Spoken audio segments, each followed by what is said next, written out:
नमस्कार, welcome to गार्गिनीज India. मैं आस्था शर्मा। तो चलिए आज की खबरों का सिलसिला शुरू करते हैं। यूएस की एग्रीकल्चर सेक्रेटरी ब्रूक रॉलिंस ने कहा कि वह भारत को लेकर बेहद उत्साहित हैं और इसमें बड़े अवसर देखती हैं। यह बयान उन्होंने उस समय दिया जब न्यूयॉर्क में भारत और अमेरिका के बीच व्यापार वार्ता का नवीनतम दौर संपन्न हुआ। ट्रंप प्रशासन लगातार यह दबाव बना रहा है कि भारत अपने कृषि बाजार को अमेरिकी कृषि उत्पादों के लिए और अधिक खोले ताकि अमेरिकी किसानों को भारत में व्यापक अवसर मिल सके।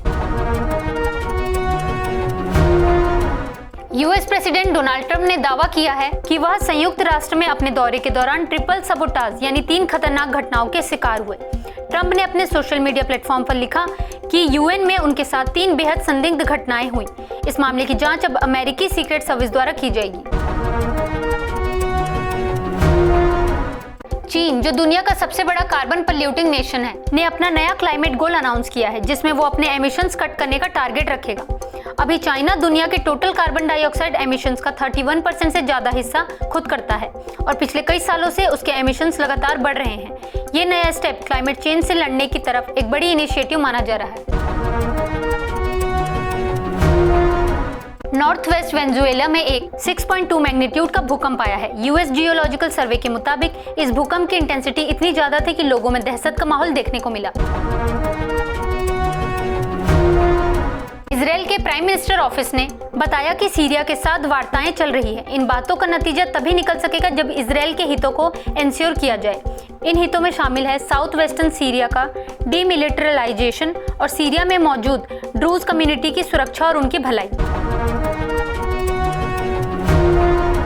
US vice president JD Vance ने कहा कि राष्ट्रपति डोनाल्ड ट्रंप रूस को लेकर बेहद अधीर हो गए हैं, खासकर यूक्रेन युद्ध के मसले पर। वेंस के मुताबिक ट्रंप को लगता है कि रूस युद्ध खत्म करने के लिए पर्याप्त कदम या ऑफर नहीं कर रहा है। उन्होंने चेतावनी दी कि अगर रूस ने ईमानदारी से बातचीत नहीं की तो यह उसके देश के लिए बहुत बुरा साबित हो सकता है। अमेरिका के विशेष दूत स्टीव विटकोफ ने कहा है कि आने वाले दिनों में गाजा को लेकर किसी प्रकार की सकारात्मक प्रगति संभव है। उन्होंने बताया, हमारी बैठक बहुत उत्पादक रही। हमने अपना ट्रम्प 21 पॉइंट योजना प्रस्तुत की जो मध्य पूर्व और गाजा में शांति स्थापित करने के लिए है। सहायता सामग्री लेकर गाजा जा रहे एक फ्लोटिला के आयोजकों और फिलिस्तीनी समर्थक कार्यकर्ताओं ने कहा कि उनके एक और नाव पर ट्यूनीशिया के तट पर एक संदिग्ध ड्रोन हमला हुआ है। उन्होंने विस्फोट की आवाजें सुनी और कई ड्रोन देखे जो उनके कुछ जहाजों को निशाना बना रहे थे। लद्दाख में जारी आंदोलन के बीच सामाजिक कार्यकर्ता सोनम वांगचुक ने कहा कि उनकी गिरफ्तारी से हालात और बिगड़ सकते हैं।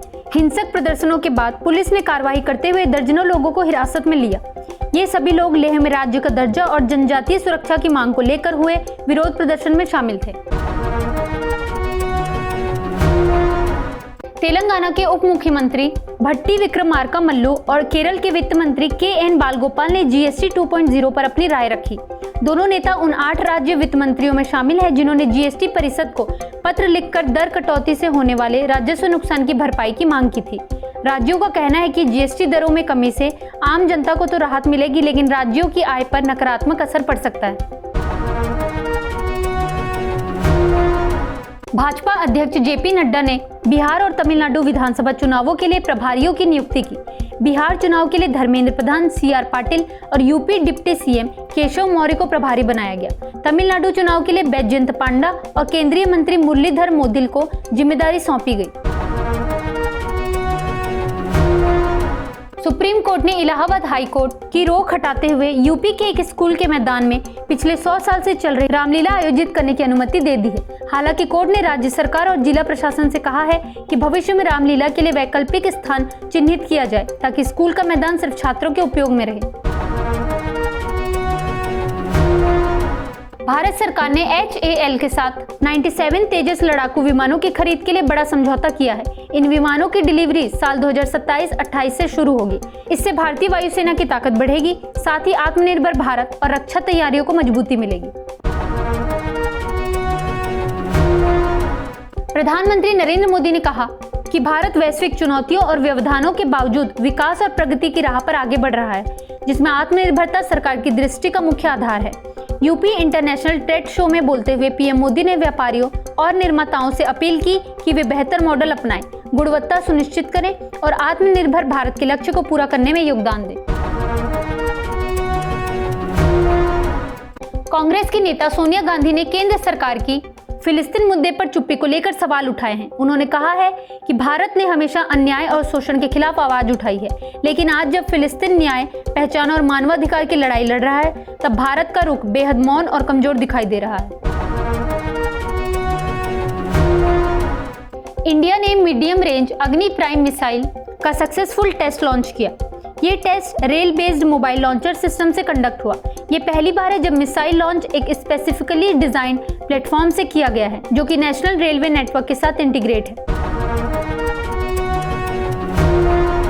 सऊदी अरब और पाकिस्तान के बीच हुए नए रक्षा समझौते को विशेषज्ञों ने गेम चेंजर बताया है, लेकिन दक्षिण एशिया विशेषज्ञ माइकल कुगलमैन का कहना है कि सऊदी अरब भारत के साथ अपने करीबी रिश्तों को आंच नहीं आने देगा। यानी पाकिस्तान से डील के बावजूद भारत और सऊदी अरब के संबंध मजबूत बने रहेंगे। अमेरिकी विदेश मंत्रालय के एक वरिष्ठ अधिकारी ने कहा है कि कुछ उतार चढ़ाव के बावजूद भारत अमेरिका संबंध मजबूत बने हुए हैं। जल्द ही प्रधानमंत्री नरेंद्र मोदी और राष्ट्रपति डोनाल्ड ट्रंप की मुलाकात होगी। साथ ही अगले क्वाड शिखर सम्मेलन की तारीख तय करने पर भी बातचीत जारी है। अमेरिका में H-1B वीजा शुल्क बढ़ोतरी के विवाद के बीच रिपब्लिकन सीनेटर चक ग्रासली ने अमेरिकी डिपार्टमेंट ऑफ होमलैंड सिक्योरिटी से कहा कि स्टूडेंट वीजा धारकों को वर्क ऑथराइजेशन जारी करना बंद किया जाए। उन्होंने DHS सचिव नोएम को पत्र भी लिखा है, जिसमें विदेशी स्टूडेंट वीजा धारकों को वर्क परमिट देने पर रोक लगाने की मांग की गई। मुंबई में आयोजित स्टार्टअप कॉन्क्लेव 2025 कार्यक्रम में अमित शाह ने बताया कि पिछले 10 वर्षों में 53 करोड़ बैंक खाते खोले गए हैं, ताकि सबसे गरीबों को बैंकिंग सेवाओं की पहुंच मिल सके। नारकोटिक्स कंट्रोल ब्यूरो ने 2 ड्रग तस्करों को गिरफ्तार करके सजा दिलाई है, जो भारत नेपाल सीमा पर सक्रिय थे। इन तस्करों पर न केवल भारत में ड्रग्स की तस्करी का आरोप था, बल्कि वे अंतर्राष्ट्रीय स्तर पर भी ड्रग नेटवर्क में शामिल थे। अमेरिका की Q2 2025 GDP ग्रोथ रेट 3.8% रही, जो एस्टिमेट 3.3% से ज्यादा है। ये Q3 2023 के बाद से सबसे स्ट्रॉन्ग इकोनॉमिक परफॉर्मेंस माना जा रहा है।